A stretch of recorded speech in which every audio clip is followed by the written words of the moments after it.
Kaylin said, what's up, coach? He said, you told us to take our egos out of things that women will say and do, and I agree. Do you wish women could take their egos out of things that us as men do and not wanting to be monogamous and wanting to sleep with other women? If she's getting the relationship and what comes with it, men should do what they want as well, which deep down would be to clap multiple cheeks. But I think the man has to broach that subject. The man has to bring that subject up. Okay? Right here. You have to bring that up. That's your negotiation. What men fail to do is negotiate with women. And trust me, I had to learn over years and years of this. When you're in a position of leverage, you can negotiate that. You'll be shocked. And I want you guys to ever get into leverage position. And if you want to have non-monogamy, you can literally negotiate that up front, gentlemen, up front. Like the first couple of times you're with the woman, you can be like, hey, pick two of these 4 boxes. You got security, you got entertainment, we have exclusivity, we have marriage. Right up front. Because what'll happen is she'll see how good it is and she'll be like, I want this. And then you say, okay, let's negotiate this. Security, entertainment, exclusivity, marriage. Then you can say, listen, out of these 4 things, I'm going to take marriage off the table. So there's no possibility we're getting married. So now you're stuck with security, entertainment, exclusivity. Now, what do women want? Number one thing they typically want is security. If they're looking for a relationship, which most women are eventually, they're looking for the security. Then you have women that want also to be entertained. Dates, shows, events, nights out, dinners, spoiling, shopping sprees, this type of thing. That's in the entertainment box. Then the exclusivity box is you being monogamous and faithful to her. Some women want all 4. Now, when you negotiate with them and you take marriage off, some of them going to walk. You have to let women walk. You have to let women walk. Soon as you say, here's my 4 boxes, I'm taking this off. She's going to be like, nah, I want to get married one day. Okay, bye. Okay. But what men will do is they'll keep negotiating with her. Okay, well, maybe in the future, and you never know, and maybe if you do this, maybe you do that. You didn't take it off the box. You didn't take it off the table. So now she thinks it's a possibility, and now you got to lie to her. You got to lie to her, and that's where men get in trouble because you didn't lead it. Now, watch this. You take marriage off, and she only has SEE. And she says, okay, I don't care about getting married.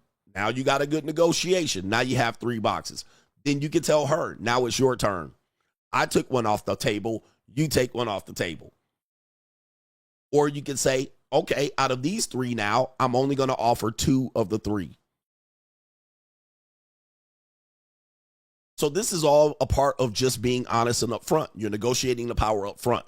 You can't give her all 4 and then say you want to fuck other bitches. She's not going to go for it. She's going to be like, that's not what I agreed to. So then you got 3 boxes. Pick 2 of the 3. Or you can tell her, take one off the table. It's the same decision making. You're giving her the power to decide how you're going to deal with her and she's going to deal with you. All right, so if you want security and protection, okay, I know that's a cost to me. And she wants to be wine and dined and 69. Okay, you want to be shopped on and tricked on. Okay, she picked those 2. You then could decide, no, I don't want to do that. The exclusivity, she might pick that box. But then you have to say, which one do you want here? Now, if you want protection and security and exclusivity, you ain't about to get tricked on. No nights out, no shopping sprees, no spoiling, no, we split the bills 50-50. Bills are split 50-50, right? I'm not going to pay extra for you. I'm not going to pay for trips and vacations and all that shit. We're splitting it right down the middle because she picked exclusivity and security. So everything financially is 50-50. Now, let's say she picked security and entertainment. She want to be tricked on and spoiled, and she wants protection and security, pay rent, whatever it is. Guess what? No exclusivity. I can have as many bitches that I want out here, and you're going to have to deal with it. Some women will take that deal. You might even add, you're exclusive to me, but I'm not exclusive to you. You might be able to add that. Some women will take that deal. Some women will run. You're only going to deal with a small amount of women at that point. You're not going to deal with a small amount of women, all right? And those women might not be the one that look like the ones you want. Maybe they are. They might not live next to you. You might have to fly them in. There's a whole bunch of varieties here. But what guys do is they cast a wide net, and then they don't negotiate in their favor, and then they get into problems and turmoil. They get into problems and turmoil, and then they wonder why the bitch trips out. Most women trip out because of how you negotiate and lead. Your failure to lead and your failure to negotiate, meaning that you're a weasel, you try to trick them behind their back, you make them look like shit, you embarrass them, that's why they flip out. Less likely the woman won't flip out if you got her to decide what she wanted in a relationship. Sometimes they're going to come, okay, maybe they're a little bit more damaged. Maybe they got daddy issues. They all got issues anyway. But most dudes are just out here. You guys don't have leverage, so you can't negotiate. Like, say, for instance, you don't mind this part of the stream, do you? Say, for instance, you can't provide her security. Guess what? You can't even put that on the table. You can't even put that on the table. You can't pay her rent. You don't have a place for her to live. You live with your mama. So now you've eliminated that as an option or a chip to negotiate. Now all you got is entertainment, exclusivity, and marriage. Let's say you don't have enough money. You want to split the bills 50-50. You took that chip off the table to negotiate. So now you can't even do that. So all you got is exclusivity and marriage. That's all you got, because that's all the free shit. So now that's all you can offer a bitch. And now when you want to go cheat on her, now guess what? You blew up the whole goddamn table. Right? That was the one thing she said, well, you ain't got nothing else to offer but these two chips. I'll take it. And now you pay with energy, attention, and time. And now guess what? As soon as you want to go say, well, I want other bitches, you ain't got no leverage, no leg to stand on, no negotiating chips. You ain't got no chips to bet. Now you down there reaching in your sock. You taking your socks off. You taking your shoes off. You taking your watch off to put it on the table. So this is all about leverage and options.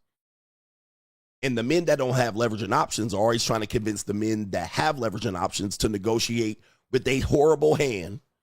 Nigga, I got aces and eights. You sitting over there with a whole busted hand, and you want me to play the busted hand. You want me to play my aces and eights like your busted hand. I got aces and eights.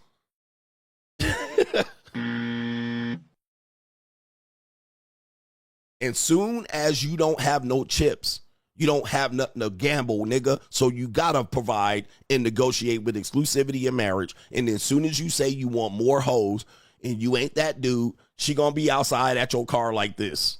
Look what she did to my car. What the did to my car? I can't stand this hoe. I can't stand this bitch. Fuck this bitch. Cause that's all she had. Okay, he got that Chevy Caprice. So I'm gonna blow that shit up.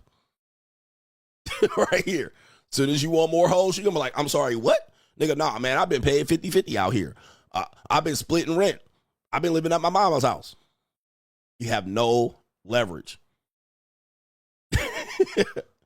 We teach leverage and options. So if you want more women and multiple women and you just hell bent on it, negotiate it up front. You'll be shocked that if you have leverage and something over to provide, they will look the other way. They will just like, don't embarrass me. Just don't embarrass me. Most people who get cheated on, the one thing they're worried about is not the actual cheating. The one thing they're worried about is the embarrassment of being cheated on.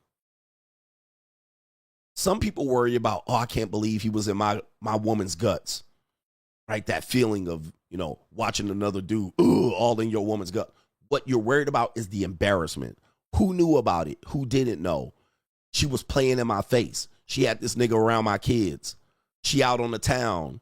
Everybody know that's my girl and she a nasty whore. Like that's what gets you. That's what triggers people to do horrible things when they get cheated on. You were the last to know. The neighbors knew. Her mama knew. That's what pisses you off. You're humiliated. You're embarrassed. And the women are just like, okay, if we're going to do this, fine. All right, just don't let me know about it. Just don't let me catch you. Just don't embarrass me. Don't have me out here looking crazy like I got exclusivity in marriage and you out here with other hoes. That's what gets people. And then she'll agree to it. Okay, yeah, whatever. Just have a couple hoes. Or they'll tell you, just don't have a white woman. Just don't have a white woman. She might come in with another negotiation chip. Okay, you can do anything but no white women. All right. I've heard women say that. I've had a woman at least say that. She said, okay, you can do whatever you want, but just not a white woman. She said that would be her trigger. And I was like, all right, you're out. I'm going to have white women. So yeah, man. Yeah, brother. I'm just trying to teach y'all just a different position because I think it would be better for us mentally. It would be better for the women mentally. It's better for everyone mentally when you play the game from the leverage position. Doesn't mean nothing will go wrong. That's the problem. Dudes will be like, well, this could go wrong. Shit, man. Motherfucker, the world can stop spinning on this axis. All right, now we axis. Now what do we do? Something could always go wrong. Something could always go wrong. So that's the problem, man. There's never a situation that's perfect. So you have to really pick your poison as men out here. And we got